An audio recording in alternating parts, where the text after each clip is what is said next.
Muitas pessoas se perguntam: como posso realmente encontrar a salvação e qual é o propósito da salvação na minha vida? Você sabia que a resposta para a sua busca por significado e paz pode estar escondida em uma das passagens mais conhecidas da Bíblia? Muito bem-vindos ao canal. Meu nome é Hamilton Kembo e vamos juntos nessa busca pela verdade. E que Deus abençoe a ti, meu irmão e minha irmã. Neste vídeo vamos explorar como é que a salvação é o maior presente que Deus oferece à humanidade, que é através da poderosa mensagem que encontramos na Bíblia, em João 3,16, que diz: porque Deus amou o mundo de tal maneira que deu o seu Filho unigênito, para que todo aquele que nele crê não pereça, mas tenha a vida eterna. Esta é provavelmente a mais conhecida e amada passagem da Bíblia, pois essa passagem resume de forma perfeita o plano de Deus para a salvação. Vamos descobrir como é que esse presente pode transformar a sua vida, trazendo esperança e propósito para a sua vida. Prepare-se para uma jornada que pode mudar tudo dentro da sua vida. Fique conosco até o final deste vídeo para entender como é que você pode dar esse passo crucial e viver em verdadeira liberdade. Se você não está inscrito, subscreva-se, comente e compartilhe. Começando, a salvação é o maior presente que Deus deu para a humanidade. Lemos na passagem bíblica que diz: porque o Filho do Homem veio buscar e salvar aquilo que se havia perdido. Esta passagem encontra-se em Lucas 19:10. E outro assunto muito importante é por que nós precisamos da salvação. A resposta é bem clara e ela vem da Bíblia, que diz: porque todos pecaram e destituídos estão da glória de Deus. Isto podemos ver em Romanos 3:23.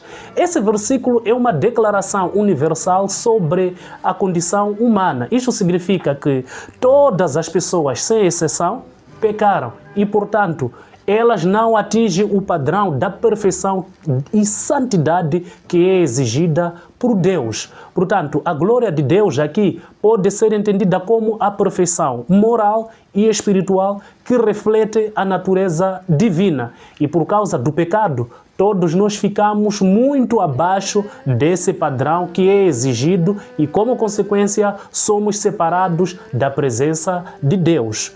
E também a Bíblia volta a dizer que o salário do pecado é a morte, mas o dom gratuito é a vida eterna em Jesus Cristo, que é o nosso Salvador. Isto está em Romanos 6:23. E neste versículo, portanto, nós temos presente as consequências do pecado e também a solução que Deus dá a esse pecado. E diz aí a palavra de Deus que o salário do pecado é a morte, significando que o pecado tem como consequência uma penalidade que é a morte, tanto a morte física assim como a morte espiritual, ou seja, a separação eterna de Deus. Em contraste, nós temos o dom gratuito de Deus, que é a vida eterna, que é oferecida através de Jesus Cristo. Então, essa vida eterna não é algo que nós podemos ganhar porque nós merecemos, mas sim é um presente gratuito da graça de Deus. E a palavra de Deus volta a frisar que não há um justo, nem um sequer.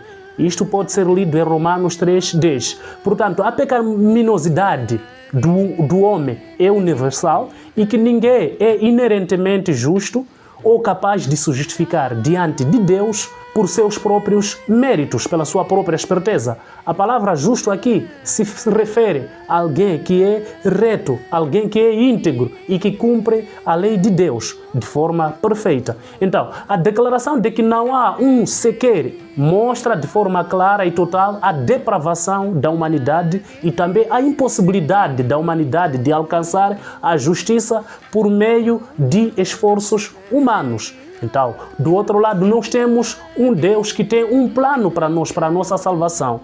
No Antigo Testamento, por exemplo, diz o seguinte: porém, inimizade entre ti e a mulher, entre a tua descendência e a sua descendência. Este te ferirá a cabeça e tu lhe ferirás o calcanhar. Estávamos a referir ao Gênesis 3:15.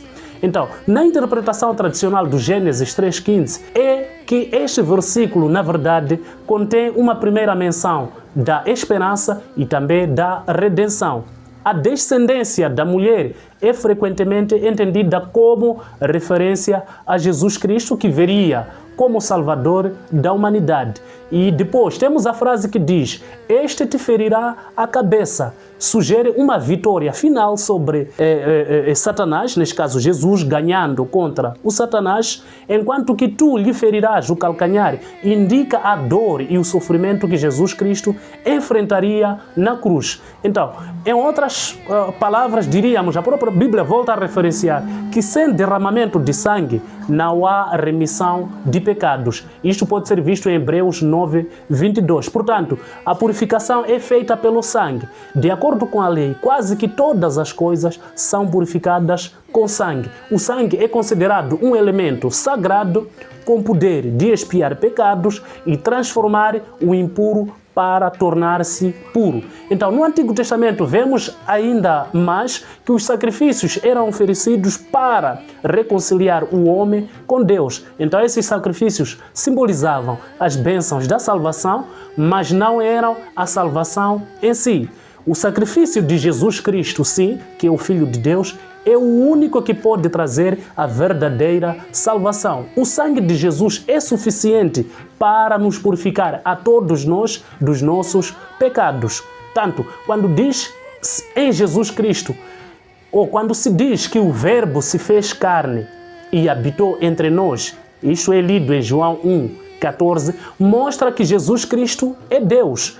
E como ele veio para o mundo e viver entre nós. Então, ele se transforma em carne para cumprir a promessa de Deus de nos dar um Salvador que é Jesus. E através de Jesus Cristo, nós podemos ver a glória de Deus. Então, essa passagem é fundamental para a doutrina da encarnação, que afirma que Jesus Cristo é Deus e homem de forma simultânea ou ao mesmo tempo. Também precisamos saber que para obtermos a salvação é através da graça. Portanto, temos a graça como um fundamento. E diz a palavra de Deus: pela graça sois salvos, mediante a fé. E isto não vem de vós, é dom de Deus, não de obras para que ninguém se glorie. Isso vemos em Efésios 2:8-9. Então, sendo justificados gratuitamente pela sua graça, mediante a redenção que há em Jesus Cristo. Vemos isso em Romanos 3:24. Entanto, a salvação é um presente que nos é dado de forma gratuita por Deus, baseado em sua graça e também no seu amor. A fé em Jesus Cristo é o meio pelo qual nós recebemos esse presente da salvação. As boas obras não são a causa da nossa salvação, mas sim é o resultado da salvação. Elas são a evidência de que fomos transformados pela graça de Deus e capacitados pelo Espírito Santo a viver uma vida que seja agradável a Deus. Então, a salvação é inteiramente dependente da iniciativa e do poder de Deus, e não de nossos próprios esforços. Então, esses versículos que acabamos citando atrás são pilares da doutrina da salvação pela graça, enfatizando a total dependência de Deus e também a inutilidade de tentar alcançar a salvação por meio de nossos próprios esforços e méritos. Então, também vamos aqui abordar os elementos que constituem a salvação. Primeiro aspecto, a justificação. Portanto, diz a palavra de Deus: justificados, pois mediante a fé temos paz com Deus por meio de nosso Senhor Jesus Cristo. Isto vemos em Romanos 5, o seu versículo 1.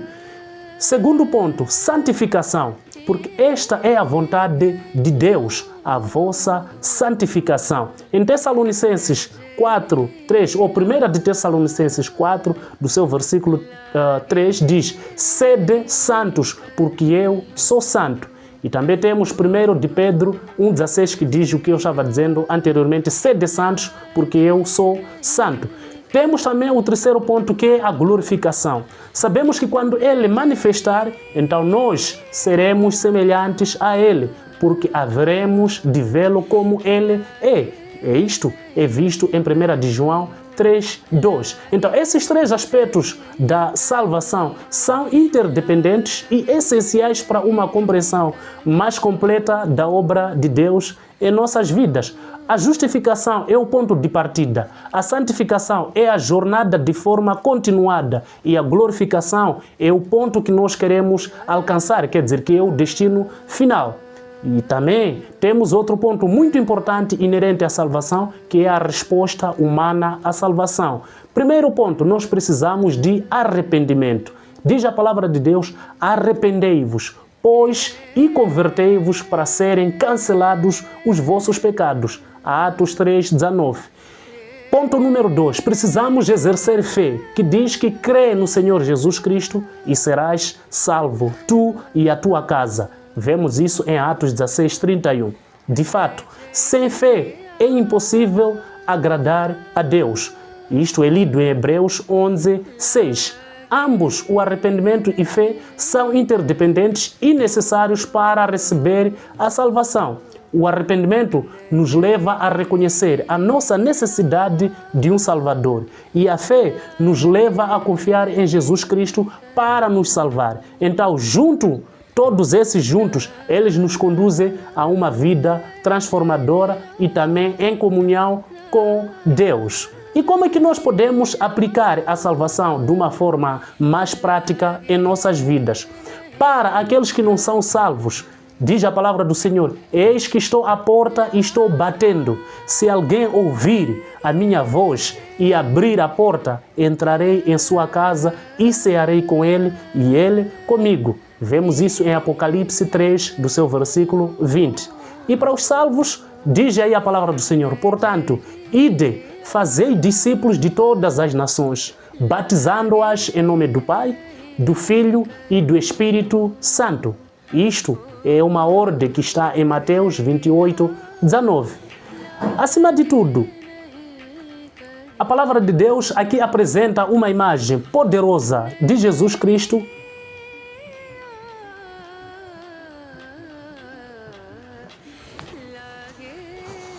Quando a palavra de Deus diz que estou batendo a porta, isso representa a escolha individual de aceitar ou rejeitar a Cristo.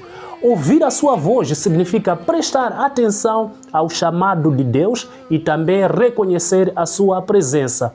E o abrir da porta é uma decisão consciente de convidar Jesus Cristo para entrar em nossa vida, permitindo que Ele seja o Senhor e também Salvador. Acima de tudo, a promessa é que, ao abrirmos a porta, Jesus entrará e teremos comunhão com Ele, o que simboliza a ceia. Então, se você ainda não aceitou a Jesus Cristo como o seu Salvador, esta passagem é um convite para você abrir o seu coração para Ele.